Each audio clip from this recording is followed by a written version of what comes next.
Hi, I M Biju S Nair, former officer food corporation of India. എന്റെ current അഫയേഴ്സിന്റെ പുതിയ വീഡിയോയിലേക്ക് സ്വാഗതം. ഇന്നത്തെ ആദ്യത്തെ എഡിറ്റോറിയൽ നടന്ന ഓൺ ദ റൈറ്റ് പാത്ത് എന്ന് പറയുന്ന എഡിറ്റോറിയലാണ്.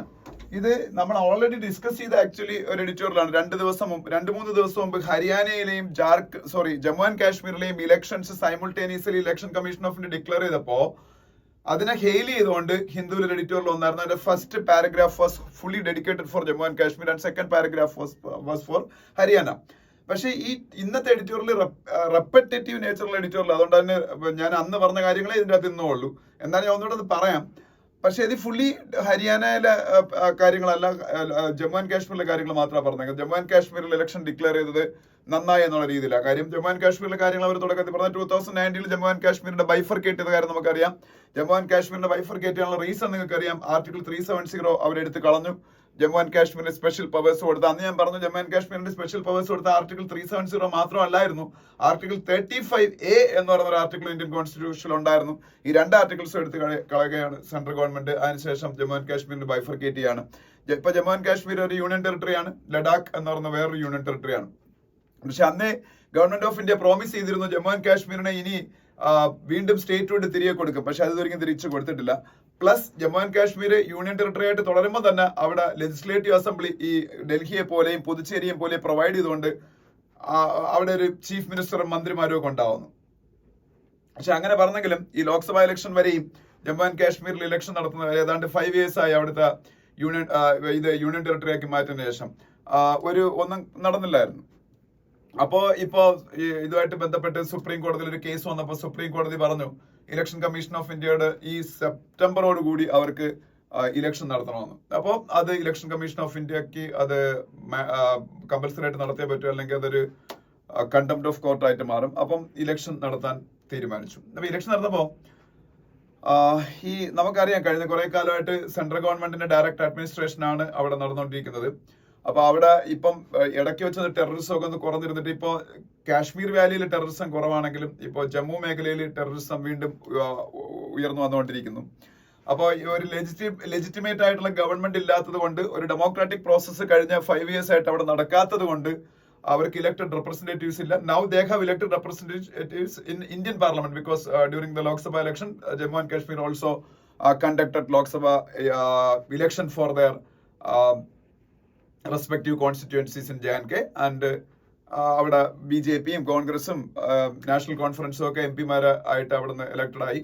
അവർ ഇന്ത്യൻ പാർലമെന്റിലുണ്ട്. അതാണ് അവരുടെ ഒരു വോയിസ് ഇപ്പം അവിടെ ഉള്ളവർ, ഡെമോക്രാറ്റിക്കലി ഇലക്ടഡ് ആയിട്ടുള്ള റെപ്രസെന്റേറ്റീവ്സ് എന്ന് പറയുന്നത്. അപ്പൊ സ്റ്റേറ്റ് ലെവലിൽ അഡ്മിനിസ്ട്രേഷൻ ഉണ്ടാവാൻ ഇപ്പൊ പോവുകയാണ്. അപ്പം ജനങ്ങൾ ഇപ്പം ഇതിന്റെ ഇടയിൽ കുറെ അറസ്റ്റുകൾ നടന്നു, ഇന്റർനെറ്റ് ഷട്ട് ഡൗൺ ഉണ്ടായി, UAPA unlawful activities prevention act അവിടെ ഇംപ്ലിമെന്റ് ചെയ്തു. ഇതെല്ലാം അവിടെ ചിലപ്പോൾ ഒരു ഡിസ്കണ്ടന്റ് ഉണ്ടാക്കി, ഏലിയനേഷൻ ഓഫ് യൂത്തിനെ ഇന്ത്യൻ മെയിൻ സ്ട്രീമിൽ നിന്ന് ഉണ്ടാക്കിയൊക്കെ ചെയ്തു കാണും. അത് പണ്ടുകൊണ്ട് ആർട്ടിക്കിൾ 370 ഉണ്ടായിരിക്കുന്ന സമയത്തും ഇന്ത്യൻ മെയിൻ സ്ട്രീമിൽ അവർ ഇന്റഗ്രേറ്റ് ചെയ്യപ്പെട്ടിരുന്നില്ല. ഓക്കെ, അപ്പൊ അത് പോട്ടെ. അപ്പൊ എന്തായാലും ഇപ്പോ ഈ ഒരു അവസരം ഇപ്പം തന്നെ നമുക്കറിയാം അവിടെ പഞ്ചായത്ത് ഇലക്ഷൻ ഇതിന്റെ ഇടയ്ക്ക് നടന്നിരുന്നു, അവിടെ ലോക്കൽ ബോഡി ഇലക്ഷനും. അതിലും ലോക്സഭാ ഇലക്ഷനിലൊക്കെ കാശ്മീരികൾ വളരെ എന്തൂസിയാസത്തോടു കൂടിയാണ് വോട്ട് ചെയ്തത്. ഞാൻ കഴിഞ്ഞ എഡിറ്റോറിയൽ ഡിസ്കസ് ചെയ്ത സമയത്ത് പറഞ്ഞു, ഇലക്ഷനെ ഒപ്പോസ് ചെയ്തിരുന്ന ഇന്ത്യൻ ഡെമോക്രാറ്റിക് പ്രോസസ്സിന് ഒരു റെസ്പെക്റ്റോടുകൂടി കാണാതിരുന്ന ഹൂറിയത്ത് കോൺഫറൻസ് പോലുള്ള സംഘടനകളും ഇലക്ഷനിൽ പങ്കെടുക്കാനാണ് ആൾക്കാരോട് ആഹ്വാനം ചെയ്യുന്നത്. അപ്പോ എന്തായാലും വളരെ നല്ലൊരു കാര്യമാണ് അവിടെ ചെയ്യുന്നത് ഇവര് ഈ എഡിറ്റോറിയൽ പറഞ്ഞിരിക്കുന്ന ഫസ്റ്റ് പാരഗ്രാഫിൽ. സെക്കൻഡ് പാരഗ്രാഫിൽ എങ്ങനെയൊക്കെ ആയിരിക്കും അവിടുത്തെ പൊളിറ്റിക്കൽ കാൽക്കുലേഷൻസ് എന്നുള്ള കാര്യം. ജമ്മു മേഖല നമുക്കറിയാം ഹിന്ദു ഡോമിനേറ്റഡ് ആണ്, അവിടുത്തെ വാലിയായ കാശ്മീർ മേഖലയാണ് മുസ്ലിം ഡോമിനേറ്റഡ്. അതുകൊണ്ട് തന്നെ ജമ്മു മേഖലയിൽ കഴിഞ്ഞ കുറെ കാലമായിട്ട് BJPയുടെ അപ്രമാദിത്വമാണ്. കഴിഞ്ഞ ഇലക്ഷനിലും അങ്ങനെയാണ് സംഭവിച്ചത്. അപ്പം അതിനുശേഷം BJP അവിടെ ഒരു ഗവൺമെന്റ് ഫോം ചെയ്യുകയാണ് with the help of PDP എന്ന് പറഞ്ഞൊരു പാർട്ടി, പീപ്പിൾ ഡെമോക്രാറ്റിക് പാർട്ടി. അവിടുത്തെ കാശ്മീരിലെ ഒരു പാർട്ടിയാണത്, ജമ്മുവിലെ പാർട്ടി അല്ല. ജമ്മുവിലെ പാർട്ടി അല്ലെന്ന് പറഞ്ഞാൽ ജമ്മുവിൽ അവർക്കൊരു സ്വാധീനമില്ല. പിന്നെ അലയൻസ് ഒക്കെ പിന്നീട് ആ ഗവൺമെന്റ് ഒക്കെ താഴെ പോകുന്നു. പിന്നീട് അതിനുശേഷമാണ് ഇവിടെ ബാക്കി പ്രശ്നങ്ങളെല്ലാം നടക്കുന്നത്. ആർട്ടിക്കിൾ 370 വിത്ഡ്രോ ചെയ്തതും ജമ്മു ആൻഡ് കാശ്മീരിനെ യൂണിയൻ ടെറിട്ടറി ആക്കിയതൊക്കെ. ഇപ്പൊ ലോക്സഭാ ഇലക്ഷൻ നടന്നപ്പോഴത്തേക്ക് കോൺഗ്രസും അവിടുത്തെ മറ്റൊരു റീജിയണൽ പാർട്ടിയെ നാഷണൽ കോൺഫറൻസും കൂടെ യോജിച്ചാണ് അവിടെ ഇലക്ഷൻ നേരിട്ടത്. അതേപോലെ സെക്കുലർ പാർട്ടീസിന്റെ ഒരു അലൈൻമെന്റ് ഇപ്പം ഈ നിയമസഭാ ഇലക്ഷൻ, ലെജിസ്ലേറ്റീവ് അസംബ്ലി ഇലക്ഷന് വേണ്ടിയിട്ടും സംഭവിച്ചേക്കാം എന്നും ഈ എഡിറ്റോറിയൽ പറയുന്നുണ്ട്. ഇലക്ഷൻ പ്യുവർലി ജനങ്ങളുടെ ജീവിത പ്രശ്നങ്ങളെ മുൻനിർത്തി, അവിടുത്തെ ആൾക്കാരുടെ ലൈവ്ലിഹുഡ് ഇഷ്യൂസിനെ മുൻനിർത്തി, സിവിക് ഇഷ്യൂസിനെ മുൻനിർത്തി ആയിരിക്കണം. അല്ലാതെ കമ്മ്യൂണൽ പോളറൈസേഷൻ ബേസ്ഡ് ആയിട്ടുള്ള ഇലക്ഷൻ ആവരുത്. അങ്ങനെയാണെങ്കിൽ കാശ്മീരികളുടെ ഈ ഇലക്ഷൻ എന്ന് പറയുന്നത് ആ ഇലക്ഷന്റെ എന്തായിരുന്നു ആ മോട്ടിവേഷൻ, അത് ഫെയിൽ ആയി പോകും എന്നാണ് എഡിറ്റോറിയൽ. ഇത്രയേ ഉള്ളൂ ഈ ഫസ്റ്റ് എഡിറ്റോറിയൽ. സെക്കൻഡ് എഡിറ്റോറിയൽ എന്ന് പറയുന്നത് റിഗ്രസീവ് മൂവ് എന്ന് പറയുന്ന എഡിറ്റോറിയലാണ്. ഇത് വെസ്റ്റ് ബംഗാളിലെ ഇപ്പോഴത്തെ സിറ്റുവേഷനെ കുറിച്ചാണ്. ഞാൻ പലപ്പോഴും എൻ്റെ ഈ ഡെമോക്രസിയെ കുറിച്ചും ഇന്ത്യയിലെ ജനാധിപത്യത്തിന്റെ ഹെൽത്തിനെ കുറിച്ചും ഒക്കെ ചിന്തിക്കാനുള്ള പ്രായമായ സമയത്ത് തൊട്ട് ഞാൻ ചിന്തിച്ചു തുടങ്ങുന്ന കാര്യമാണ്. നമ്മൾ സ്കൂളിലൊക്കെ ഹിസ്റ്ററി ബുക്സിൽ ഇന്ത്യൻ ഇൻഡിപെൻഡൻസ് സ്ട്രഗിളിനെ കുറിച്ചൊക്കെ പഠിച്ചപ്പോൾ ഏറ്റവും കൂടുതൽ ആരാധനയോടുകൂടി നോക്കിക്കണ്ടത് ഞാൻ ബംഗാളിനായിരുന്നു. അതിന്റെ കാരണം ബംഗാളിൽ നിന്നായിരുന്നു ഇന്ത്യയിലെ എന്താ പറയുന്ന ഭയങ്കര നമുക്ക് മോട്ടിവേഷൻ തരുന്ന, നമ്മളെപ്പോലുള്ള യൂത്തിന് മോട്ടിവേഷൻ തരുന്ന ലീഡേഴ്സ് വളർന്നു വന്നത്. ഞാൻ അഹിംസ എന്ന് പറഞ്ഞ മഹാത്മാഗാന്ധിയുടെ സിദ്ധാന്തത്തിനോട് വളരെ റെസ്പെക്റ്റോട് കൂടി ഞാൻ അതിനെ വീക്ഷിക്കുമ്പോഴും എനിക്ക് അതിനേക്കാളും താല്പര്യം സുഭാഷ് ചന്ദ്രബോസിനെയും രാജ് ബിഹാരി ബോസിനെയും അരവിന്ദ് ഘോഷിനെയും ഒക്കെ ആയിരുന്നു. കാര്യം ഞാനൊരു തീവ്രവാദി ആയതുകൊണ്ടല്ല, എന്നാലും നമ്മളെ സാധാരണ ആൾക്കാരെ അടിക്കുമ്പോൾ തിരിച്ചടിക്കണം എന്നുള്ള ഒരു കോൺസെപ്റ്റിൽ പ്രവർത്തിച്ച ആൾക്കാരെ ഭഗത് സിംഗ് ബംഗാളി അല്ലായിരുന്നു, ഭഗത് സിംഗിനെയും ലാലാ ലജ്പത് റായിയൊക്കെ ആയിരുന്നു എനിക്കിഷ്ടം കൂടുതൽ. അപ്പൊ അത്തരത്തിലുള്ള സ്വാതന്ത്ര്യ സമര സേനാനികൾക്ക് ജന്മം കൊടുത്ത, ഇന്ത്യയുടെ നാഷണൽ പോയറ്റായ രവീന്ദ്രനാഥ് ടാഗോറിന് ജന്മം കൊടുത്ത, അത്രയും വലിയ ഇന്റലക്ച്വൽസിന് ജന്മം കൊടുത്ത ബംഗാൾ, ആ ബംഗാള് ഒരിക്കലും ഇൻഡിപെൻഡൻസിന് ശേഷം അവർക്ക് ഡിസർവ് ചെയ്ത ഗവൺമെന്റുകളല്ല അവർക്ക് കിട്ടിയിട്ടുള്ളത്. ഇപ്പൊ ലെഫ്റ്റ് ഗവൺമെന്റ് ജ്യോതി ബസു ഒക്കെ ഭയങ്കര വലിയ ആൾക്കാരായിരുന്നു. അദ്ദേഹത്തിന്റെ കണ്ടറിൽ അവിടെ ഭരിച്ചു പോയിട്ടും അവര് അവിടെ പ്രോപ്പറായിട്ട് എംപ്ലോയ്മെന്റ് പ്രൊവൈഡ് ചെയ്യുന്നതിനോ ഇൻഡസ്ട്രിയലൈസേഷൻ കൊണ്ടുവരുന്നതിനോ ശ്രമിക്കാത്തത് കൊണ്ടാണ് ബംഗാളികൾ ഇന്ത്യയിലെ ഏറ്റവും വലിയ മൈഗ്രന്റ് ലേബേഴ്സ് പോപ്പുലേഷന്റെ ഏറ്റവും വലിയ കോൺട്രിബ്യൂട്ടറി ആയിട്ട് ബംഗാൾ മാറുന്നത്. കേരളത്തിൽ തന്നെ ഏറ്റവും കൂടുതൽ ലേബേഴ്സ് വരുന്ന ബംഗാളിൽ നിന്നാണ് നമുക്കറിയാം. അതിനുശേഷം വന്ന തൃണമൂൽ ഗവൺമെന്റ് അവർക്ക് എന്തുകൊണ്ടാണ് വീണ്ടും വീണ്ടും അവിടെ ഇലക്ഷനിൽ വിജയം കിട്ടുന്നത്, ഞാൻ അത് ഇന്ത്യയിലെ പൊളിറ്റിക്കൽ സ്റ്റുഡൻസ് ഒരു റിസർച്ച് പേപ്പറായിട്ട് പഠിക്കേണ്ട ഒരു കാര്യമാണ്. ഇത്രയും പിന്നീട് എന്താ പറയുന്ന കഴിവ് കേട്ടൊരു ഗവൺമെന്റ്, ഈ മമതാ ബാനർജി അവരുടെ കരിസ്മ എടുത്ത് മുന്നിൽ പ്രദർശിപ്പിച്ചിട്ട് എന്തൊക്കെയോ കാണിക്കുന്നു, എന്തൊക്കെ റെട്ടറിക്കൽ ഇതാവുന്നു എന്നുള്ള അല്ലാതെ റേപ്പ് ക്യാപിറ്റലായിട്ട് വെസ്റ്റ് ബംഗാൾ മാറിക്കൊണ്ടിരിക്കുന്നു, പോവർട്ടി ഏറ്റവും മോശമായിട്ട് ബാധിച്ചിരിക്കുന്ന ഒരു സ്റ്റേറ്റ്, പൊളിറ്റിക്കൽ വയലൻസ്, മര്യാദയ്ക്ക് ഒരു ഇലക്ഷൻ നടത്താൻ പറ്റത്തില്ല, അങ്ങനെ ഒരു സ്റ്റേറ്റ് ഇന്ത്യയിൽ അവിടെ മാത്രമേ ഉള്ളൂ. ഈവൻ നോർത്ത് ഈസ്റ്റേൺ സ്റ്റേറ്റുകളും ജമ്മു ആൻഡ് കാശ്മീർ പോലും അതിനേക്കാളും ബെറ്റർ ആണ്. ഈ ഇലക്ഷൻ ഒക്കെ നടക്കുമ്പോൾ ഇത്രയും വയലൻസ് ഒന്നും അവിടെ ഒന്നും നടക്കുന്നില്ല. അത്തരത്തിലുള്ള സ്റ്റേറ്റിൽ വീണ്ടും വീണ്ടും മമതാ ബാനർജി ജയിക്കുന്നു. എന്നിട്ട് ഈ റേപ്പ് സംഭവത്തിന് ശേഷം കണ്ട ഏറ്റവും മോശമായിട്ടുള്ള പിക്ചർ എന്ന് പറയുന്നത്, ഏറ്റവും എന്താ തമാശ ജനിപ്പിക്കുന്ന ഒരു പിക്ചർ എന്ന് പറയുന്നത്, ഈ സ്റ്റേറ്റില് ഹെൽത്തിന്റെ മിനിസ്റ്റർ മമതാ ബാനർജിയാണ്, പോലീസിനെ കൺട്രോൾ ചെയ്യുന്ന ഹോം മിനിസ്റ്റർ അവരാണ്. അപ്പൊ അവരാണ് കംപ്ലീറ്റ്ലി കുറ്റവാളി ഈ കാര്യത്തില്. എന്നിട്ട് അവര് ഡെമോൺസ്ട്രേഷൻ നയിക്കുന്നു. ആർക്കെതിരെ?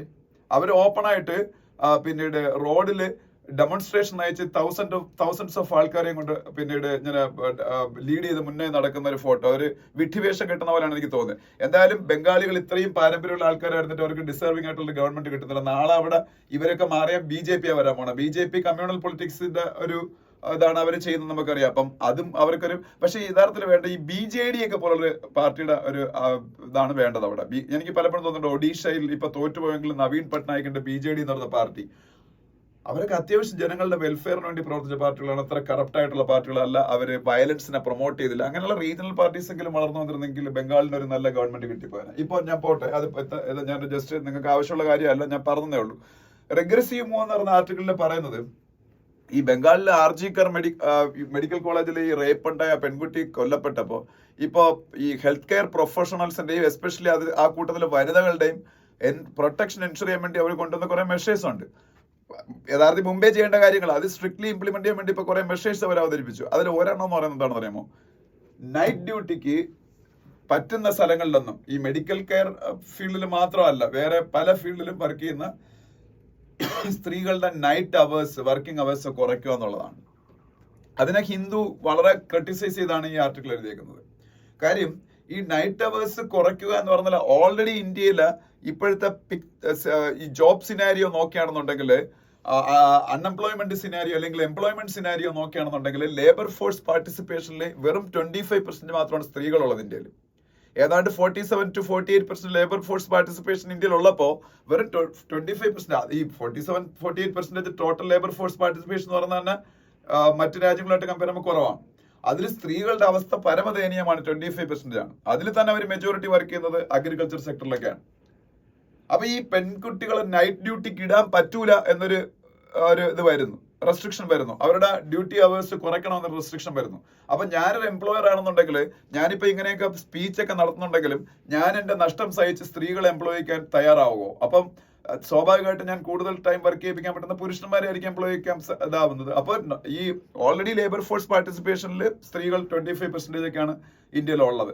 അപ്പോൾ ആ സ്ത്രീകൾക്ക് കൂടുതലായിട്ട് അവസരങ്ങൾ കൊടുത്ത് അവരെ പ്രൊമോട്ട് ചെയ്ത് ജെൻഡർ ഇക്വാലിറ്റി എൻഷുർ ചെയ്യേണ്ട ഗവൺമെന്റ് ഇത്രയും റിഗ്രസീവ് ആയിട്ടുള്ള മൂവിലേക്ക് പോകുമ്പോൾ ജിഗ് വർക്കേഴ്സ് ആയിട്ട് വർക്ക് ചെയ്യുന്ന സ്ത്രീകളുണ്ട്, ഓട്ടോറിക്ഷ ഡ്രൈവേഴ്സ് ആയിട്ട് ഞാൻ ഈ നൈറ്റിൽ വർക്ക് ചെയ്യുന്ന കാര്യമാണ് പറയുന്നത്, വർക്ക് ചെയ്യുന്ന സ്ത്രീകളുണ്ട്, ഹെൽത്ത് കെയർ സെക്ടറിൽ വർക്ക് ചെയ്യുന്ന സ്ത്രീകളുണ്ട്. അവർക്കുള്ള തൊഴിലവസരങ്ങൾ നഷ്ടപ്പെടുകയാണ് ചെയ്യുന്നത്. അപ്പൊ എന്താണ് നമ്മൾ ചെയ്യേണ്ടത് സ്ത്രീകൾക്ക് വേണ്ടിയിട്ട്? ഇപ്പൊ ഇതിൽ ചന്ദ്രചൂഡ്, നമ്മളുടെ ചീഫ് ജസ്റ്റിസ് ഓഫ് ഇന്ത്യ, ഈ കേസ് സുവോമോ ടു സുപ്രീം കോടതി പരിഗണിച്ച് ഞാൻ പറഞ്ഞു സ്വമേധയാ. അപ്പൊ അവർ ടാസ്ക് ഫോഴ്സ് ഒക്കെ ഇപ്പൊ ഫോം ചെയ്തേക്കാണ് ഹെൽത്ത് കെയർ പ്രൊഫഷണൽസിന്റെ എസ്പെഷ്യലി വിമനിന്റെ പ്രൊട്ടക്ഷനൊക്കെ എൻഷുർ ചെയ്യാൻ വേണ്ടി. ഇന്നത്തെ ഹിന്ദുവിലെ ഫസ്റ്റ് പേജിലെ മെയിൻ ന്യൂസ് അതിനെ കുറിച്ചാണ്. അപ്പൊ അദ്ദേഹം പറഞ്ഞതും അതുപോലെ 2012 ഈ നിർഭയ കേസ് ഉണ്ടല്ലോ ഡൽഹിയില്, അതിലെ കുറ്റവാളികളെ 2017 തൂക്കിക്കൊല്ലാൻ വിധിക്കുകയും തൂക്കിക്കൊല്ലുകയും ചെയ്തു. അന്ന് നമ്മളുടെ സുപ്രീം കോടതിയിലെ ഒരു വുമൻ ജഡ്ജ് അവര് പറഞ്ഞതും, അവരുടെ വുമൻ ജഡ്ജിന്റെ പേരൊക്കെ നീ കൊടുത്തത് എനിക്ക് തോന്നുന്നു ഇവിടെ പറയുന്നുണ്ട്, ഭാനുമതി, പഴയ റിട്ടയർഡ് ആയവരിപ്പം, അവരൊക്കെ പറഞ്ഞതും യഥാർത്ഥത്തിൽ നമ്മൾ ഈ സ്ത്രീകളുടെ വർക്കിംഗ് അവേഴ്സ് കുറച്ചാണ് അവരെ പ്രൊട്ടക്ട് ചെയ്യേണ്ടത്. അല്ലെങ്കിൽ സ്ത്രീകൾക്ക് പ്രൊട്ടക്ട് ചെയ്യാൻ വേണ്ടിയിട്ടുള്ള സ്ട്രിഞ്ചന്റ് ആയിട്ടുള്ള റൂൾസ് മാത്രം ഉണ്ടാക്കി, ഓൾറെഡി ഇന്ത്യയിൽ സ്ട്രിഞ്ചന്റ് റൂൾസ് ഉണ്ട്, അത് മാത്രം ഇംപ്ലിമെന്റ് ചെയ്ത് വെച്ചതുകൊണ്ട് ഈ സ്ത്രീകളുടെ പ്രൊട്ടക്ഷൻ നമുക്ക് എൻഷുർ ചെയ്യാൻ പറ്റുമോ? നമ്മളുടെ സൊസൈറ്റിയുടെ അവർക്ക് നേരെയുള്ള പെർസ്പെക്റ്റീവാണ് നമ്മൾ മാറ്റേണ്ടത്.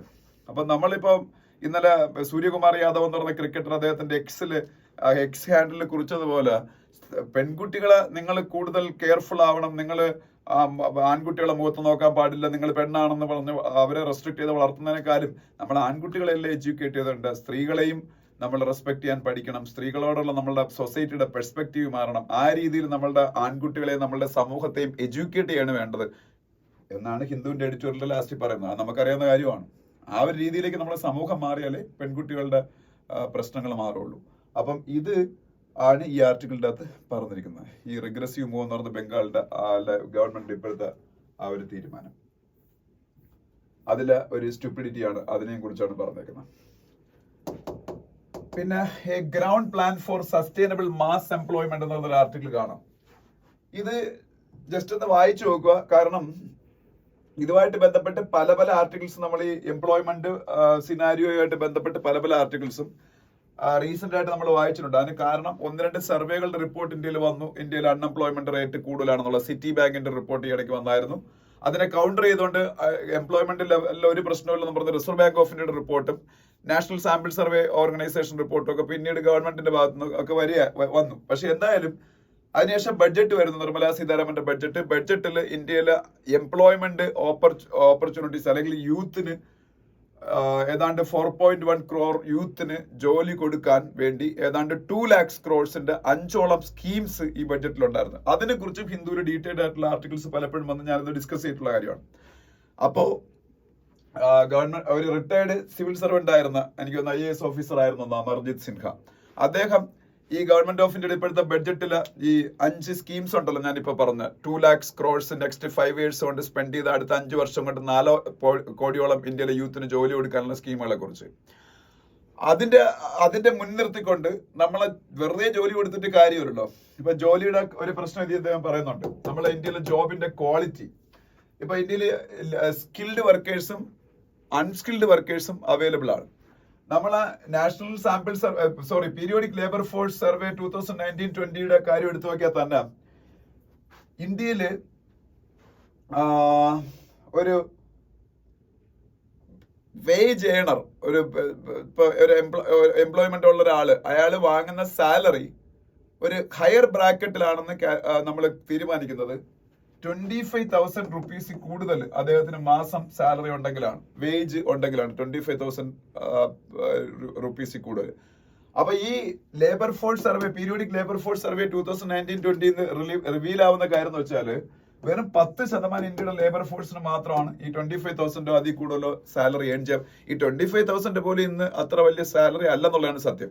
പക്ഷേ ഈ പീരിയോഡിക് ലേബർ ഫോഴ്സ് സർവേയിൽ 25,000 മുകളിൽ വാങ്ങുന്ന ആൾക്കാർ, 25,000 തൊട്ട് അതിന് മുകളിലോട്ട് വാങ്ങുന്ന ആൾക്കാർ ഹയർ വേജ് ഉള്ള ആൾക്കാരായിട്ടാണ് കൂട്ടുന്നത്. അതുപോലെ ഇന്ത്യയിൽ 10% ആൾക്കാർക്കേ ഉള്ളൂ. അപ്പൊ ഈ നമ്മളെ ഇവിടെ ജോലിയുള്ള ആൾക്കാർ പോലും 90% ലോ വേജ് ആണ് അവർക്ക് കിട്ടുന്നത്. 90%ന് 25,000 താഴെയല്ലേ കിട്ടുന്നത്. അപ്പൊ അവർക്ക് ലോ വേജ് ആണ് കിട്ടുന്നത്. അപ്പൊ അതുകൊണ്ട് തന്നെ പല ആൾക്കാരും ഈ കിട്ടുന്ന ജോബ് തന്നെ കളഞ്ഞിട്ട് അവരവരെ സ്വന്തം ഗ്രാമങ്ങളിലേക്ക് മടങ്ങിപ്പോയി മറ്റെന്തെങ്കിലും ഇൻകം ജനറേറ്റിംഗ് ആയിട്ടുള്ള അവന്യൂസിലേക്ക് മാറുന്ന ഒരു സാഹചര്യം ഉണ്ടാവുകയാണ്. അപ്പൊ അത് ഒഴിവാക്കാൻ എന്തൊക്കെ ചെയ്യാം എന്ന് ഇദ്ദേഹം ഇതിൽ പറഞ്ഞേക്കാണ്. അപ്പൊ ഈ സ്കില്ലിംഗ് നമ്മളെ സ്കിൽഫുൾ ആയിട്ട് ആൾക്കാരെ മാറ്റുമ്പോൾ അതെങ്ങനെ ചെയ്യണം എന്നൊക്കെയുള്ള കുറെ സജഷൻസ് ആണ് ഇതിൽ പറഞ്ഞേക്കുന്നത്. അതിൽ അദ്ദേഹം പറഞ്ഞേക്കുന്ന ഒരു കാര്യം ഈ ലോക്കൽ ബോഡീസിന്റെ ഇൻവോൾവ്മെന്റ് ആണ്. ലോക്കൽ ബോഡീസ് അവരവരുടെ ഇപ്പം ലോക്കൽ ബോഡീസ് എന്ന് പറയുമ്പോൾ ഇപ്പം ഞാനിപ്പം ജനിച്ചു വളർന്ന ഒരു പഞ്ചായത്തിലാണ്. ആ പഞ്ചായത്തിൽ ഏതാണ്ട് 10-12 വാർഡുകളുണ്ട്. ആ വാർഡിൽ ഓരോരുത്തർക്കും ഓരോ മെമ്പേഴ്സ് ഉണ്ട്, നമ്മുടെ കോർപ്പറേഷനിൽ കൗൺസിലേഴ്സ് ഉള്ളതുപോലെ. അപ്പൊ ഈ മെമ്പേഴ്സ് അവരുടെ ഓരോ വാർഡിലും അല്ലെങ്കിൽ അവരുടെ പഞ്ചായത്തിൽ എത്ര പേർക്കാണ് ജോബ് വേണ്ടത്, അവർ എന്ത് തരത്തിലുള്ള ജോബാണ് ആഗ്രഹിക്കുന്നത്, അപ്പൊ അവർ ഏത് തരത്തിലുള്ള പിന്നീട് എഡ്യൂക്കേഷണൽ ക്വാളിഫിക്കേഷൻ ഉള്ളവരാണ്, അപ്പൊ അവർക്ക് എങ്ങനെയുള്ള സ്കില്ലിംഗ് റിക്വയർമെന്റ് ആണ് ഉള്ളത് എന്നുള്ളതിന്റെ അടിസ്ഥാനത്തിൽ ഒരു റിപ്പോർട്ട് തയ്യാറാക്കിയിട്ട് ലോക്കൽ ബോഡീസിന്റെ സഹായത്തോടു കൂടി ഒരു ഇത്തരത്തിലുള്ള ഡാറ്റാ ബാങ്ക് പ്രിപ്പയർ ചെയ്ത് ആ ലോക്കൽ ബോഡീസ് അവരെ സ്കിൽഫുൾ ആക്കാൻ വേണ്ടിയുള്ള കുറെ നടപടികൾ അവരുടെ ഭാഗത്തുനിന്ന് എടുക്കും. അതൊരു സജഷനായിട്ട് പറഞ്ഞേക്കുന്നതാണ്. പിന്നെ ഈ പറഞ്ഞേക്കുന്ന വേറൊരു സജഷൻ എന്ന് പറയുന്നത്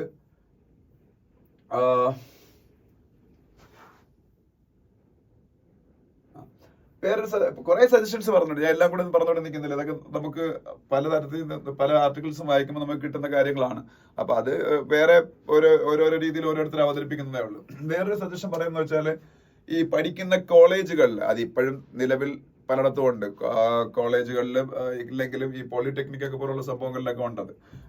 ഈ കോളേജുകളിൽ ഈ BA, BSc, BCom ഒക്കെ പഠിക്കുന്നതിന്റെ കൂടെ തന്നെ എല്ലാ കോളേജിലും ഇന്ത്യയിൽ എല്ലായിടത്തും ഈ അണ്ടർ ഗ്രാജുവേറ്റ് പഠിക്കുന്നതിന്റെ കൂട്ടത്തിൽ ഒരു വൊക്കേഷണൽ ട്രെയിനിങ്ങും കൂടെ കൊടുക്കണം. എന്നിട്ട് അതിന്റെ സർട്ടിഫിക്കേഷനും കൊടുക്കണം. മനസ്സിലായോ? അതായത് ഏതെങ്കിലും ഒരു ജോബിലേക്ക് പെട്ടെന്ന് മാറാൻ താല്പര്യമുള്ള ആൾക്കാരാണെങ്കിൽ അവർക്ക് ആ ജോബിലേക്ക് കയറാൻ പറ്റുന്ന രീതിയിൽ അണ്ടർ ഗ്രാജുവേറ്റ് കോഴ്സസ് നമ്മൾ പഠിക്കുമ്പോൾ തന്നെ കമ്പൽസറി ആയിട്ട് അതിന്റെ സൈഡിൽ കൂടെ ഒരു ചെറിയ ഇപ്പം 3 months 6 months ഈ കോഴ്സസ് ഉണ്ട്. അത് വൊക്കേഷണൽ ട്രെയിനിങ് കോഴ്സസ് കൊടുക്കുക. അത് പറയുന്നുണ്ട്. അത് മുംബൈയിലെയൊക്കെ ചില കോളേജുകളൊക്കെ അതിപ്പോഴും കറക്റ്റ് ആയിട്ട് ചെയ്തുകൊണ്ടിരിക്കുന്നു.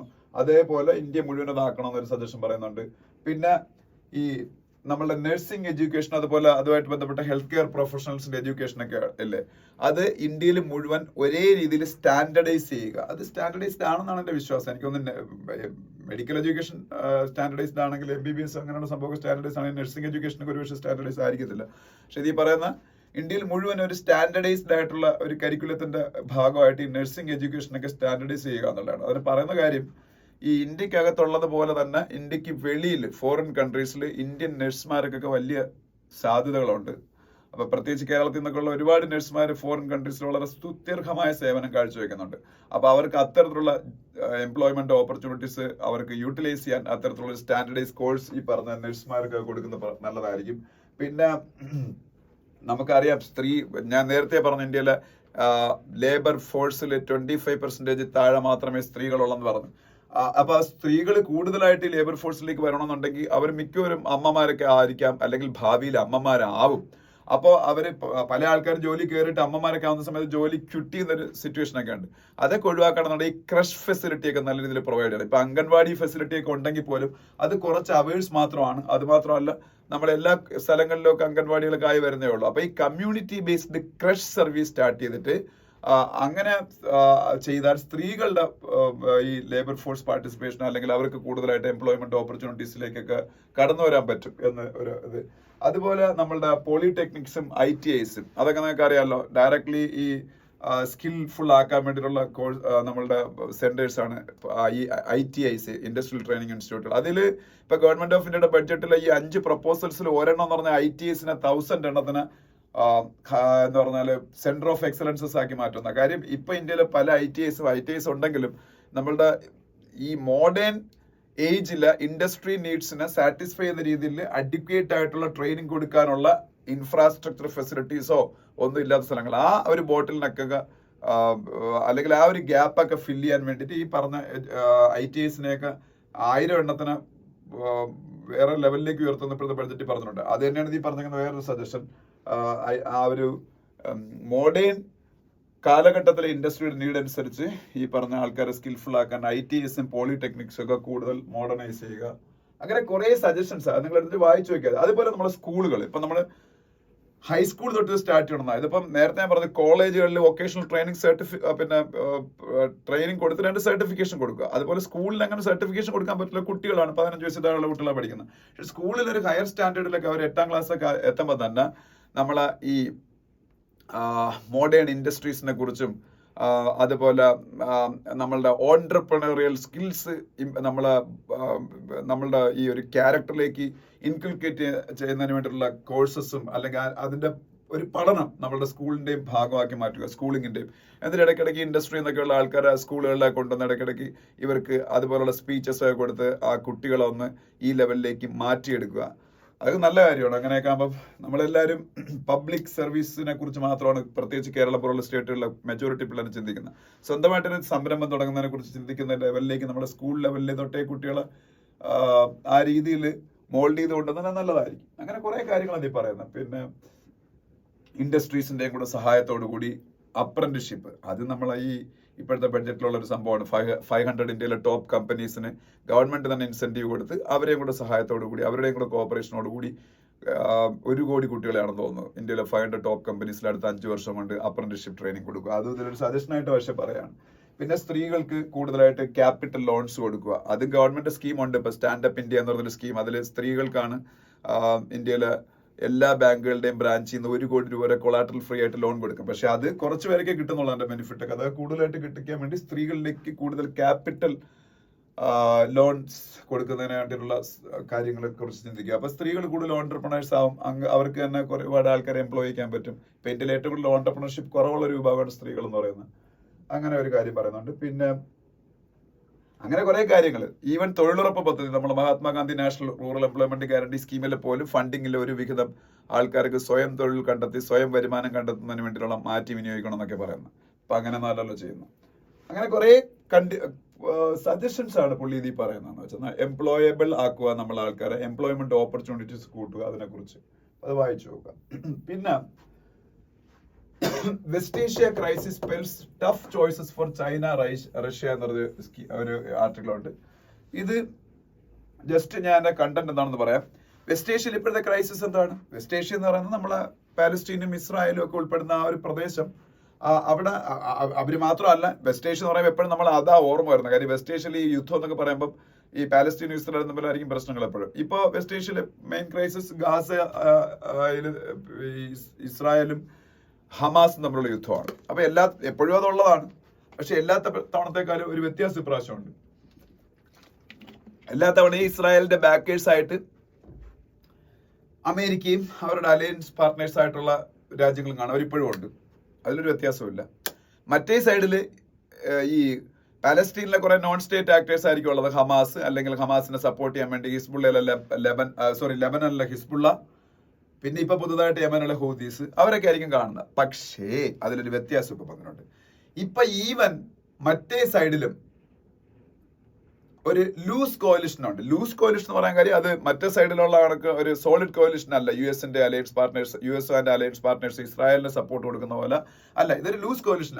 ചൈന, റഷ്യ, ഇറാൻ ഒക്കെ മനസ്സുകൊണ്ട്, Iran actively, and China and Russia മനസ്സുകൊണ്ട് സപ്പോർട്ടാണ്, മോറൽ സപ്പോർട്ടാണ് ഈ പറഞ്ഞ പാലസ്റ്റീൻ സൈഡിലുള്ള ആൾക്കാർക്ക്, ഓർഗനൈസേഷൻസിനൊക്കെ. പക്ഷെ ഒരു ഓപ്പൺ സപ്പോർട്ട് അല്ല. അതുകൊണ്ടാണ് ലൂസ് കോalition പറഞ്ഞേക്കുന്നത്.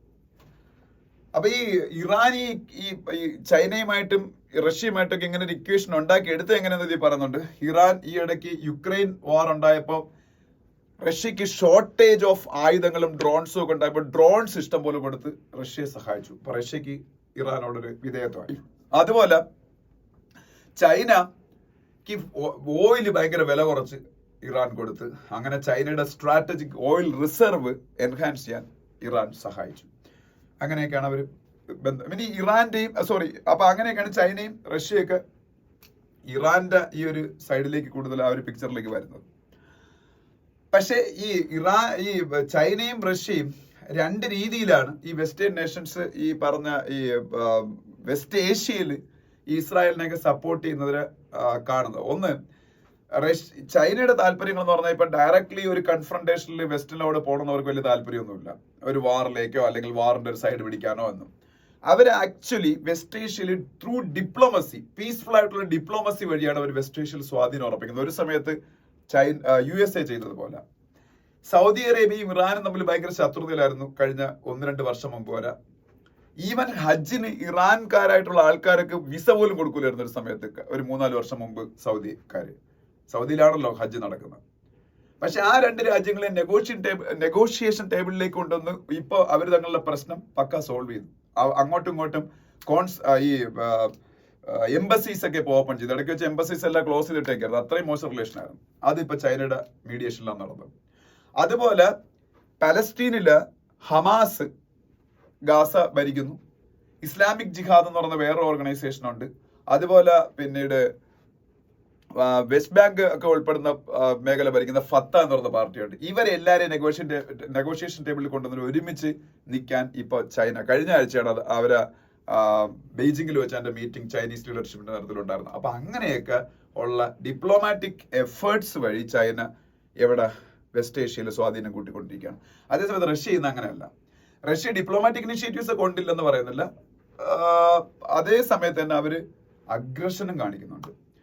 ഈ വെസ്റ്റ് ഏഷ്യയിലെ തന്നെ ഈ ഇസ്രായേലിനൊക്കെ അടുത്ത് കിടക്കുന്ന രാജ്യമാണ് സിറിയ.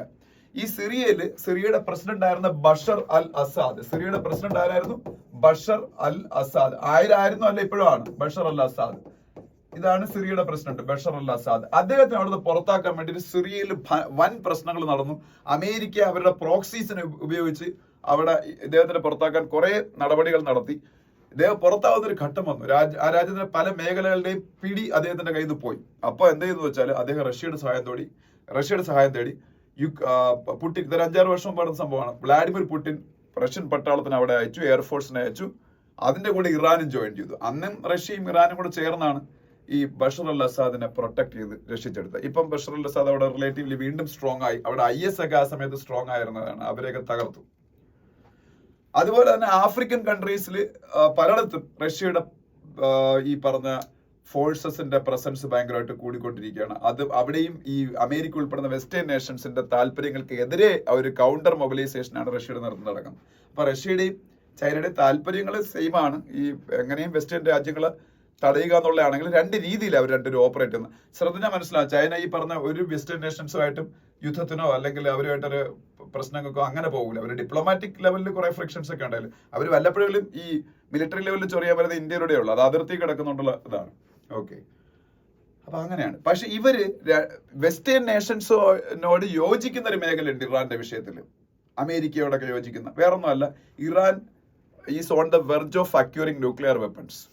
ഇറാനിന് ന്യൂക്ലിയർ പ്രോജക്റ്റ് ഉണ്ട്, അത് ഉപയോഗിച്ച് ഒരു ന്യൂക്ലിയർ ആംസ് ഉണ്ടാക്കുന്ന ലെവലിലേക്ക് പോയിക്കൊണ്ടിരിക്കുക. അതിന് ഈ ചൈനയും റഷ്യയും ഒന്നും സപ്പോർട്ട് ചെയ്യുന്നില്ല, ഇറാനെ ബാക്കി എല്ലാ കാര്യങ്ങളും സപ്പോർട്ട് ചെയ്യുന്നുണ്ടെങ്കിലും. അപ്പൊ ആ കാര്യത്തിൽ ഈ വെസ്റ്റേൺ നേഷൻസുമായിട്ട് അവർ യോജിപ്പാണ്. ഇനിയിപ്പം ഇറാനിൽ ഇപ്പൊ ഒരു പുതിയ പ്രസിഡന്റ് വന്നു, മസൂദ് പെസഷ്കിയാൻ. അത് ഞാൻ നിങ്ങളുടെ പറഞ്ഞാണ്, ആ പേരൊന്നും ഞാൻ ഇപ്പൊ ഇവിടെ എഴുതുന്നില്ല.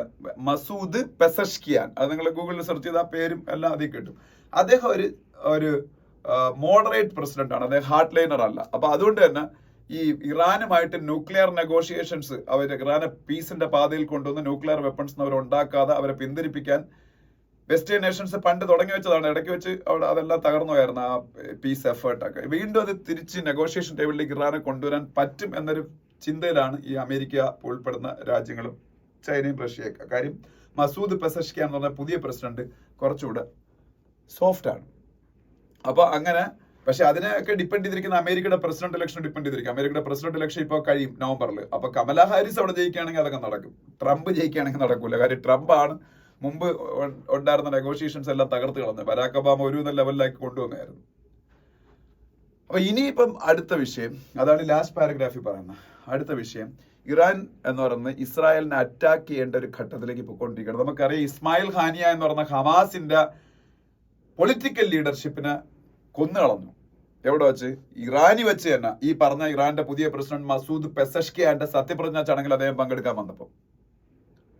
അപ്പൊ തിരിച്ച് പകരം ചോദിക്കണ്ടേ? അവരെ സോയിലാണ് ഈ നടന്നത്.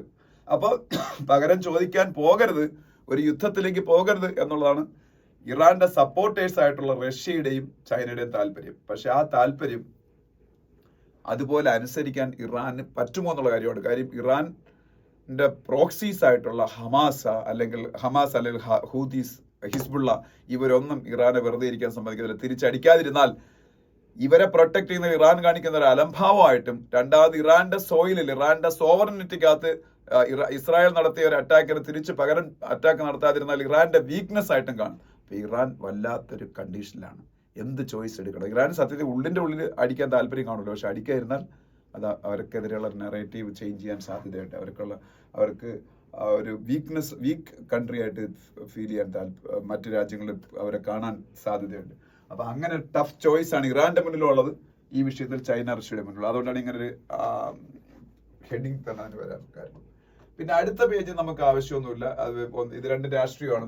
ഈ പറഞ്ഞേക്കുന്ന ക്രിയേറ്റിംഗ് എംപ്ലോയ്മെന്റ് ലോങ് റൺ എന്ന് പറഞ്ഞാൽ അത് എഴുതിയേക്കുന്ന കോൺഗ്രസിന്റെ എംപിയും കോൺഗ്രസിന്റെ ഒരു നേതാവാണ്. ഞാൻ ഇന്നലെ പറഞ്ഞു, പൊളിറ്റീഷ്യൻസ് എഴുതുന്ന ആർട്ടിക്കിൾ ഞാൻ ഡിസ്കസ് ചെയ്യൂല, അത് ഏത് പൊളിറ്റീഷ്യൻ എഴുതുന്നതായിരുന്നാലും, കാരണം അത് പൊളിറ്റിക്കൽ ടോൺ ആയിരിക്കും അതിന്റെ, അത് നമുക്ക് ആവശ്യമില്ല. ഇനി on the ethanol blending program എന്ന് പറയുന്ന ആർട്ടിക്കിൾ, ഇതൊന്ന് ഓടിച്ച് ഞാൻ പറഞ്ഞുതരാം. ഓടിച്ചെന്ന് പറഞ്ഞാൽ ഭയങ്കര ഇമ്പോർട്ടന്റ് ആയിട്ടുള്ള ഒരു വിഷയമാണ്. ഗവൺമെന്റ് ഓഫ് ഇന്ത്യയുടെ ഒരു എത്തനോൾ ബ്ലെൻഡിങ് പ്രോഗ്രാം ഉണ്ട്. എന്താണ് എത്തനോൾ ബ്ലെൻഡിങ്? അതിന് E20 എന്നാ പറയുന്നത്. എന്താണ് E20? സംഭവം എന്താണെന്ന് വെച്ചാല്, നമ്മളുടെ വാഹനങ്ങളിലെ സ്കൂട്ടറിലും കാറിലും ഒക്കെ ഉപയോഗിക്കുന്ന ഫ്യൂവലില് 2025-26 20% 20% എത്തനോൾ ആയിരിക്കും. അതായത് എത്തനോൾ ക്രിയേറ്റ് ചെയ്യുന്നത് എങ്ങനെയാണ്? നമ്മൾ ഷുഗർ കെയിനിൽ നിന്ന് ഉണ്ടാക്കാം, മെയ്സിൽ നിന്ന് ഉണ്ടാക്കാം. മെയിൻലി ഇത് രണ്ടിൽ നിന്നാണ്. അതല്ല പിന്നെ റൈസ്, ബ്രോക്കൺ റൈസ് ഒക്കെ ഉപയോഗിച്ച് ഉണ്ടാക്കുന്നുണ്ട്. മെയിൻലി ഷുഗർ കെയിൻ ആണ്, അത് കഴിഞ്ഞ് ബേസ്, മൂന്നാമതാണ് ബ്രോക്കൺ റൈസ് ഒക്കെ ഉപയോഗിച്ച്, അല്ല നല്ല റൈസ് അല്ല, ഈ പൊടിഞ്ഞു പോയ റൈസ് ഒക്കെ ഉണ്ടല്ലോ, അതൊക്കെ ഉപയോഗിച്ചും ഉണ്ടാക്കാം. ഈ എത്തനോൾ മദ്യം ഉണ്ടാക്കാൻ ഉപയോഗിക്കുന്നുണ്ട്, നമുക്കറിയാം. ഇതേ എത്തനോള് വാഹനങ്ങളിൽ ഫ്യൂലായിട്ട് യൂസ് ചെയ്യാം. അപ്പൊ എത്തനോള് ബ്ലെൻഡ് ചെയ്ത് 20% നമ്മളുടെ പെട്രോളിലോ ഡീസലിലോ ഒക്കെ ബ്ലെൻഡ് ചെയ്യുമ്പോൾ ബാക്കി 80% ഈ ഫോസിൽ ഫ്യൂലായ പെട്രോളോ ഡീസലോ കാണുള്ളൂ. അതുകൊണ്ട് എന്ത് ഗുണം? പല ഗുണങ്ങളാണ്. ഫസ്റ്റ് ഗുണം എന്ന് പറയുന്നത് അറ്റ്മോസ്ഫിയറിക് പൊല്യൂഷൻ കുറയും. കാര്യം ഫോസിൽ ഫ്യൂല് ബേൺ ചെയ്യുമ്പോഴല്ലേ carbon monoxide, carbon dioxide emission ഒക്കെ ഉണ്ടാകുന്നത്. അപ്പൊ അതിന്റെ ഫോസിൽ ഫ്യൂൽ ബേണിംഗ് 80% ആയിട്ട് കുറഞ്ഞ് ബാക്കി 20% ഈത്തയിൽ ആൽക്കഹോൾ അല്ലെങ്കിൽ എത്തനോൾ വരുന്ന സമയത്ത് അറ്റ്മോസ്ഫിയറിക് പൊല്യൂഷൻ കുറയും. അപ്പൊ that is good for environment. രണ്ടാമത്തത്, നമ്മളിപ്പോ മൊത്തം പെട്രോൾ ഡീസലിന്റെ 89% നമ്മൾ ഇറക്കുമതി ചെയ്യാണ്. അത് നമ്മൾ വിദേശ രാജ്യങ്ങളിൽ, അപ്പൊ പൈസ അങ്ങോട്ട് കൊടുത്താൽ ഇറക്കുമതിയാണ്. അതിലൊരു 20% കുറയ്ക്കാൻ പറ്റിയാൽ നമുക്ക് ഏതാണ്ട് $4 to $5 billion, അതായത് 10-30,000 കോടി രൂപ സേവ് ചെയ്യാൻ പറ്റും. അപ്പൊ ഫോറിൻ എക്സ്ചേഞ്ച് സേവ് ചെയ്യാൻ പറ്റും. മൂന്നാമത്തെ ഏറ്റവും വലിയ ഗുണം എന്ന് പറയുന്നത്, നമ്മളുടെ ഷുഗർ കെയിൻ ഫാമേഴ്സിനെയും മെയ്സ് ഒക്കെ ഉൽപ്പാദിപ്പിക്കുന്ന ഫാമേഴ്സിനെയും നമുക്ക് കൂടുതൽ ഇൻകം ജനറേറ്റ് ചെയ്യാൻ സഹായിക്കാൻ പറ്റും. കാര്യം എന്താണ്? അവർക്ക് അടുത്തൊരു ഓപ്പർച്യൂണിറ്റി കിട്ടി. എത്രയും കാലം ഷുഗർ ഉൽപ്പാദിപ്പിക്കാൻ വേണ്ടിയിട്ടാണ് അവരിത് ഉണ്ടായിക്കൊണ്ടിരുന്നത്. അതിൻ്റെ കൂടെ മറ്റ് ഈ എത്തനോളിനും കൂടെ വേണ്ടിയിട്ട് ഇന്ത്യയിൽ ഓരോ ദിവസവും പെട്രോളിന്റെ ആവശ്യം കൂടിക്കൊണ്ടിരിക്കുകയാണ്. അപ്പൊ അതിൽ എത്തനോള് ഈ 20% ആഡ് ചെയ്യേണ്ടി വന്ന അത്രയും ഒരു ഇൻഡസ്ട്രിയൽ യൂസ് തന്നെ കിട്ടി. അപ്പം അത് നല്ലതാണ്, മനസ്സിലായോ? പിന്നെ ഒബ്വിയസ്ലി ബിസിനസ്സുകാർക്ക് നല്ലതാണ്. ഷുഗർ കെയിൻ വെച്ച് ഷുഗർ ഉൽപ്പാദിപ്പിക്കുന്ന ഫാക്ടറീസ് തന്നെയാണ് എത്തനോൾ ഉൽപ്പാദിപ്പിക്കുന്നത്. ഈ ഷുഗറിനെ ഉൽപ്പാദിപ്പിക്കാൻ വേണ്ടി ഷുഗർ കെയിന്റെ ഇതിന്റെ ബൈ പ്രോഡക്റ്റ് ആയിട്ട് അവർക്ക് അതിൽ നിന്ന് ഷുഗർ ജ്യൂസ് കിട്ടും, ബി ഗ്രേഡ് മൊളാസസ് കിട്ടും, സി ഗ്രേഡ് മൊളാസസ് കിട്ടും. ഇതില് ഷുഗർ ജ്യൂസും ബി ഗ്രേഡ് മൊളാസസും ഷുഗർ പ്രൊഡക്ഷനാണ് വേണ്ടി യൂസ് ചെയ്യുന്നത്. സി ഗ്രേഡ് മൊളാസസ് ആണ് യഥാർത്ഥത്തിൽ എത്തനോൾ പ്രൊഡക്ഷന് വേണ്ടി യൂസ് ചെയ്യുന്നത്. പക്ഷേ ഷുഗർ നമുക്ക് ആവശ്യത്തിൽ കൂടുതൽ ഇന്ത്യയിൽ ഉൽപ്പാദിപ്പിക്കുന്ന സമയമാണെങ്കിൽ ഈ പറഞ്ഞ ബി ഗ്രേഡ് മൊളാസസ് എന്ന് പറഞ്ഞ ഷുഗറിന് ഉപയോഗിക്കുന്നതും ഷുഗർ ജ്യൂസും എല്ലാം വേണമെങ്കിൽ എത്തനോൾ പ്രൊഡക്ഷന് വേണ്ടിയിട്ട് യൂസ് ചെയ്യാൻ പറ്റും. അങ്ങനെ ആയിരുന്നു യൂസ് ചെയ്തുകൊണ്ടിരുന്നത്. അപ്പോൾ ഇടയ്ക്ക് വെച്ച ഷുഗറിന്റെ ഒരു സ്കേഴ്സിറ്റി ഇന്ത്യയിൽ ഉണ്ടായപ്പം തൽക്കാലത്തേക്ക് ആദ്യം പറഞ്ഞ 2 category of by products from sugar cane, അതായത് ഷുഗർ ജ്യൂസും ബി ഗ്രേഡ് മൊളാസസും എത്തനോൾ ഉൽപാദനത്തിന് ഉപയോഗിക്കാൻ പാടില്ല എന്ന് ഗവൺമെന്റ് ഡയറക്റ്റീവ് വന്നിട്ടുണ്ട്. സി ഗ്രേഡ് മൊളാസസ് എന്ന് പറഞ്ഞ മൂന്നാമത്തെ ബൈ പ്രോഡക്റ്റ് മാത്രമേ ഇതിനുവേണ്ടി യൂസ് ചെയ്യാൻ പറ്റുള്ളൂ. പക്ഷെ അത് ഉടനെ എടുത്ത് മാറ്റുന്ന പറഞ്ഞത്. കാര്യം ഇപ്പം ഇന്ത്യയിൽ ആവശ്യത്തിൽ കൂടുതൽ ഷുഗർ വീണ്ടും ഉൽപ്പാദിപ്പിക്കാൻ തുടങ്ങി. അപ്പോൾ അതുകൊണ്ട് സ്കേഴ്സിറ്റി ഉണ്ടാകത്തില്ല. അതുകൊണ്ട് അത് മാറ്റുമെന്നാണ് പറഞ്ഞത്. അപ്പോൾ ഇനി മൊത്തം സാധനവും ഒരു റെസ്ട്രിക്ഷനും ഇല്ലാതെ വേണമെങ്കിൽ എത്തനോൾ ഉൽപാദനത്തിന് വേണ്ടിയിട്ട് ഉപയോഗിക്കാൻ പറ്റും. അപ്പൊ അങ്ങനെ റെസ്ട്രിക്ഷൻ ഒക്കെ വരുമ്പോൾ എന്ത് ചെയ്യും? ഞാൻ നേരത്തെ പറഞ്ഞു ഷുഗർ കെയിനിൽ നിന്നല്ലാതെ മെയ്സിൽ നിന്നും എത്തനോൾ ഉൽപ്പാദിപ്പിക്കും. അപ്പൊ മെയ്സ് ഇതിനു വേണ്ടി എടുക്കാൻ തുടങ്ങും. പക്ഷെ ഇതിലേക്കുള്ള ഒരു പ്രശ്നം എന്ന് പറയുന്നത്, ഇതിൻ്റെ അകത്ത് പറഞ്ഞ ഈ ആർട്ടിക്കിളിനകത്ത് പറഞ്ഞ ഒരു പ്രശ്നം, 2-3 പ്രശ്നങ്ങളുണ്ട്. ഒരു പ്രശ്നം എന്ന് വെച്ചാൽ ഈ ഷുഗർ കെയിൻ്റെ ഉൽപ്പാദനം കൂടുന്നത് നമുക്ക് ഒരു ദോഷം ഉണ്ടാക്കും നമ്മളെ പ്രകൃതിയിൽ. എന്ന് വെച്ചാൽ ഇത് ഭയങ്കര വാട്ടർ ഇൻഡ്യൂസ്ഡ് ആയിട്ടുള്ള ക്രോപ്പാണ്. ഒരുപാട് വെള്ളം വേണം ഷുഗർ കെയിൻ ഉൽപ്പാദിപ്പിക്കാൻ. അപ്പൊ ഷുഗർ കെയിനിന്റെ കൾട്ടിവേഷൻ ഏരിയ ഇങ്ങനെ കൂടി പോയാലേ നമ്മളെ ഗ്രൗണ്ട് ലെവലിലെ വാട്ടർ ഡിപ്ലീറ്റ് ചെയ്ത് പോകും. കാര്യം ഈ വാട്ടർ മൊത്തം ഇതിനു വേണ്ടി ഉപയോഗിക്കേണ്ട അവസ്ഥ വരും. അപ്പൊ അതൊരു പ്രശ്നമാണ്. അപ്പൊ അതുകൊണ്ട് ഷുഗർ കെയിൻ കൂടുതലായിട്ട് ഇതിനു വേണ്ടി ഉപയോഗിക്കുന്നേക്കാളും മെയ്സ് ഉപയോഗിക്കുന്നതായിരിക്കും നല്ലതെന്നാണ് എക്സ്പെർട്ടുകൾ പറയുന്നത്. കാര്യം മെയ്സ് അത്രയും വാട്ടർ ഇൻഡ്യൂസ്ഡ് ക്രോപ്പ് അല്ല. പിന്നെ വേറൊരു പ്രശ്നം എന്ന് വെച്ചാൽ ഓരോ സ്റ്റേറ്റിലും ഈ എത്തനോൾ മദ്യം ഉൽപ്പാദിപ്പിക്കാൻ വേണ്ടിയിട്ട് ഉപയോഗിക്കാൻ ഞാൻ പറഞ്ഞില്ലേ. അപ്പൊ മദ്യം ഉൽപ്പാദിപ്പിക്കാൻ ഉപയോഗിക്കുന്ന ചില സ്റ്റേറ്റുകളിൽ മദ്യം ഉൽപ്പാദിപ്പിക്കാൻ വേണ്ടി ഉപയോഗിക്കുമ്പോഴായിരിക്കും കൂടുതൽ വില സംസ്ഥാനം കൊടുക്കുന്നത്. ഇപ്പൊ തമിഴ്നാട്ടിലൊക്കെ അങ്ങനെയാണ്. UP-യിൽ നേരെ തിരിച്ചാണ്. UP-യിൽ ഈ പറഞ്ഞ ബ്ലെൻഡിങ്ങിന് ഫ്യൂവലിൽ ബ്ലെൻഡിങ് ചെയ്യാൻ വേണ്ടിയിട്ട് ഉപയോഗിക്കുമ്പോഴാണ് കൂടുതൽ പൈസ കിട്ടുന്നത്. അപ്പം ഓരോ സ്റ്റേറ്റിനെ സാഹചര്യം അനുസരിച്ച് ഇത് ഈ കിട്ടുന്ന പൈസ എങ്ങനെയാണോ അതനുസരിച്ചായിരിക്കും ആൾക്കാർ കൂടുതൽ പൈസ മദ്യത്തിനാണെന്നുണ്ടെങ്കിൽ അവർ മദ്യത്തിലേക്ക് തിരിച്ചു വിടും. അങ്ങനെയൊക്കെയുള്ള ചില ഇഷ്യൂസ് ഉണ്ട്. പിന്നെ ഇതൊക്കെയാണ് ഇതിൽ മെയിൻ ഇഷ്യൂസ്. ഇങ്ങനെ കുറെ കാര്യങ്ങൾ അത് ഡിസ്കസ് ചെയ്തേക്കുന്നത്. അപ്പൊ എന്തായാലും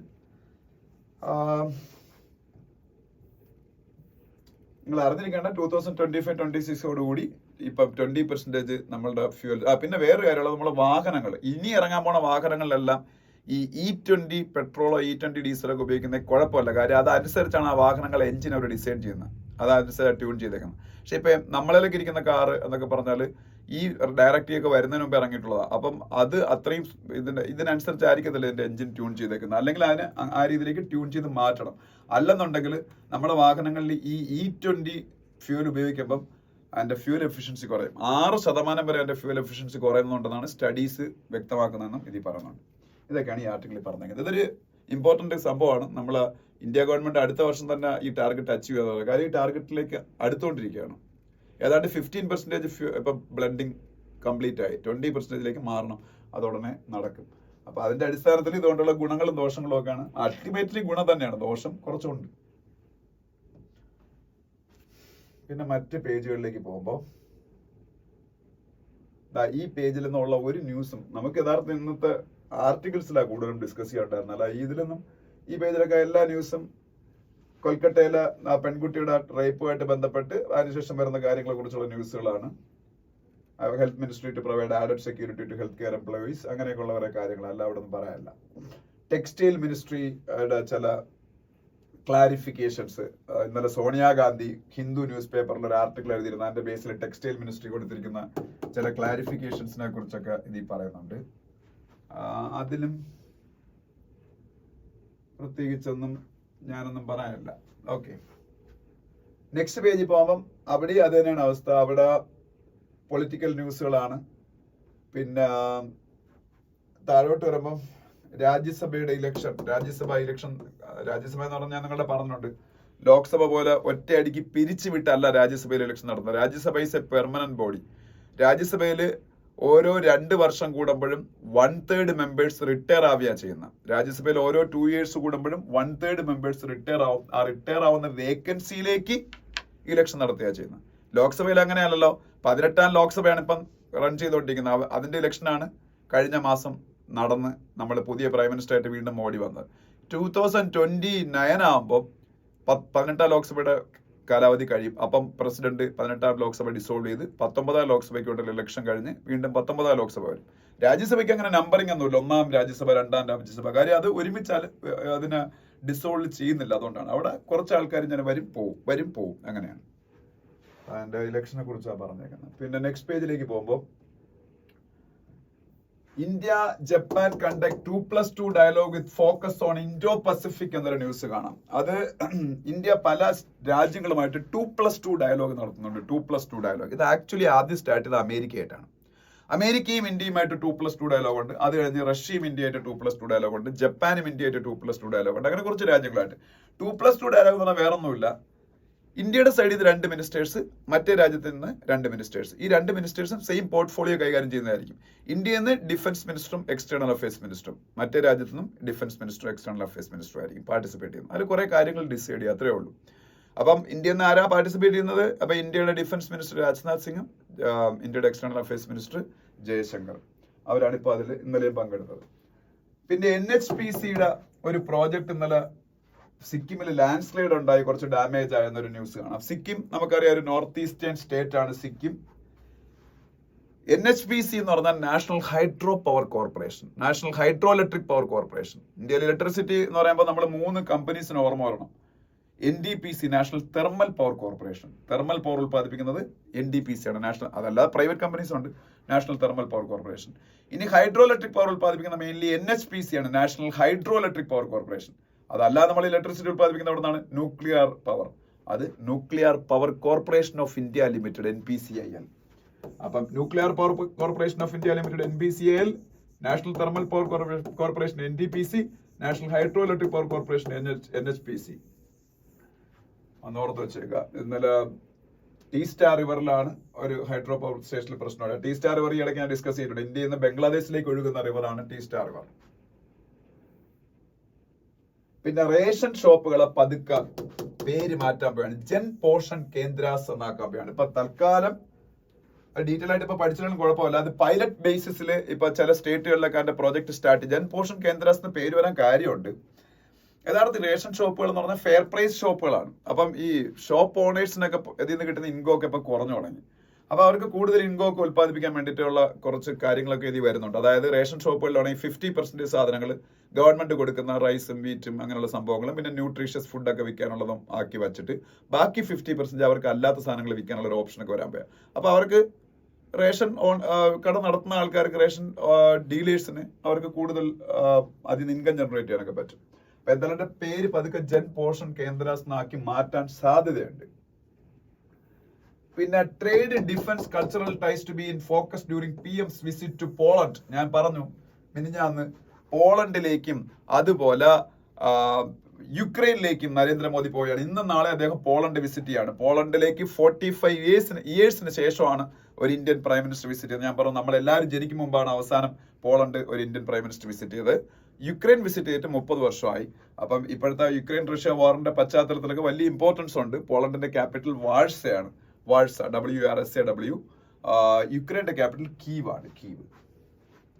അതിനടുത്ത പേജ് പോകുമ്പോൾ ബിസിനസ് പേജിൽ prospective mining tax likely to hit capex എന്നൊരു ന്യൂസ് കാണാം. കാപ്പെക്സ് എന്ന് പറഞ്ഞാൽ ക്യാപിറ്റൽ എക്സ്പെൻഡിച്ചർ. ഒരു കമ്പനി അവരുടെ ഇൻഫ്രാസ്ട്രക്ചർ ഫെസിലിറ്റീസിൽ നടത്തുന്ന ഇൻവെസ്റ്റ്മെന്റിനാണ് കാപ്പെക്സ് എന്ന് പറയുന്നത്. കാപ്പെക്സ് ക്യാപിറ്റൽ എക്സ്പെൻഡിച്ചർ എന്ന് പറയുന്നത്. ഇപ്പം മൈനിങ് കമ്പനീസായിട്ട് ബന്ധപ്പെട്ട് ഇടയ്ക്ക് സുപ്രീം കോടതിയുടെ വിധി വന്ന് ഞാൻ പറഞ്ഞത് ഓർമ്മയുണ്ടോ? അതുമായിട്ട് ബന്ധപ്പെട്ട് ഹിന്ദുവിൽ ആർട്ടിക്കിൾസ് ഒക്കെ വന്നു.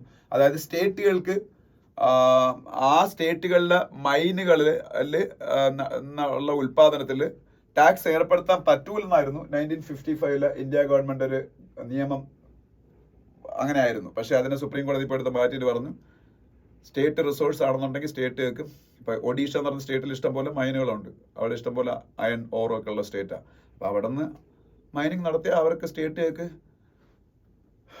ടാക്സ് ചെയ്യാനുള്ള അവകാശം ഉണ്ടെന്നാണ്. അപ്പൊ അങ്ങനെ ടാക്സ് ചെയ്യുമ്പോൾ റിട്രോസ്പെക്റ്റീവ് ആയിട്ട് 2005 തൊട്ടൊക്കെ ഉള്ള ടാക്സ് പിടിക്കാൻ പറ്റുന്ന ഒരുപാട് പഴയ ടാക്സ് ഒക്കെ സ്റ്റേറ്റുകൾക്ക് കമ്പനീസ് കൊടുക്കേണ്ടി വരും. അപ്പൊ അങ്ങനെ കൊടുക്കുമ്പം ഈ കമ്പനീസിന് ഇനി ഭാവിയിൽ ഇൻവെസ്റ്റ്മെന്റ് നടത്താൻ ഭയങ്കര ബുദ്ധിമുട്ടായിരിക്കും. കാര്യം അവർക്ക് അല്ലാതെ പൈസ ഇഷ്ടം പോലെ കൊടുത്ത് തീർക്കാനുണ്ടല്ലോ. അതിനെക്കുറിച്ച് പിന്നെ ഇൻഫ്ലേഷനുമായിട്ട് ബന്ധപ്പെട്ട അത് ഞാൻ ഈ ഇടയ്ക്ക് പറഞ്ഞ കാര്യങ്ങൾ തന്നെയാണ്. ഇൻഫ്ലേഷനുമായിട്ട് ബന്ധപ്പെട്ട് പറഞ്ഞ കാര്യങ്ങൾ ഇനിയിപ്പോൾ ഡീറ്റെയിൽ ആയിട്ട് ഇടന്ന് എക്സ്പ്ലെയിൻ ചെയ്യേണ്ട ആവശ്യമില്ല. ഇതിൽ ഇൻഫ്ലേഷൻ ടാർഗറ്റിംഗ് നടത്തുന്നത് RBI ആണെന്നും RBIയുടെ മോണിറ്ററി പോളിസി കമ്മിറ്റിയാണ് ഇൻഫ്ലേഷൻ ടാർഗറ്റ് മീറ്റ് ചെയ്യാൻ ശ്രമിക്കുന്നതെന്നും 4+or-2 ആണ് ഇന്ത്യയിൽ ഇൻഫ്ലേഷൻ ടാർഗറ്റ് എന്നും, ഇൻഫ്ലേഷൻ അതായത് mainly consumer price index inflation ആണ് നമ്മുടെ ബോധറേഷൻ എന്നും ഒക്കെ ഞാൻ പറഞ്ഞതാണ്.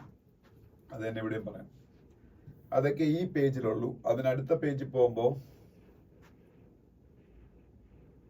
ഇന്റർനാഷണൽ പേജിൽ എല്ലാ ദിവസത്തെയും പോലെയാണ്. ഒരു കാര്യവും പുതുതായിട്ട് പറയാനില്ല.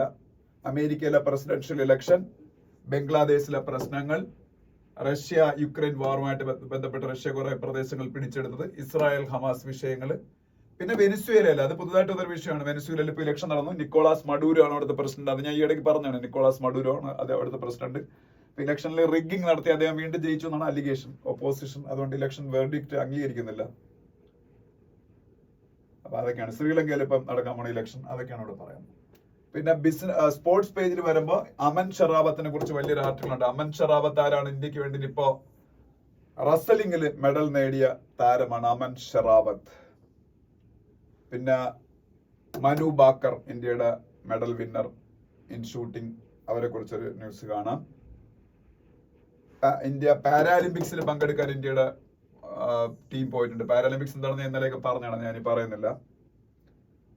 ICC women T20 world cup UAE shift ചെയ്തു. ICC women T20 world cup ബംഗ്ലാദേശിലായിരുന്നു. അവിടുത്തെ ലോ ആൻഡ് ഓർഡർ പ്രോബ്ലം കൊണ്ട് അത് UAE ഷിഫ്റ്റ് ചെയ്തു. പിന്നെ സിൻസിനാറ്റി ഓപ്പൺ എന്ന് പറയുന്ന വലിയൊരു ടെന്നീസ് ടൂർണമെന്റ് ഉണ്ട്. സിൻസിനാറ്റി ഓപ്പൺ അത് എഴുതിയെടുത്ത് പഠിക്കണമെന്നില്ല. Wimbledon, French Open, US Open ഒക്കെ പോലെ ഗ്രാൻഡ് സ്ലാംസ് ഒന്നും അല്ല. സിൻസിനാറ്റി ഓപ്പൺ ഇപ്പൊ ജയിച്ചത് ജാനിക് സിന്നർ. ഈ ജാനിക് സിന്നറിന്റെ പേര് പഠിച്ചു വെച്ചേക്കുക. He's the number 1 tennis player in the world. Jannik Sinner, he's an Italian. Jannik Sinner is an Italian. He's the number 1 tennis player in the world.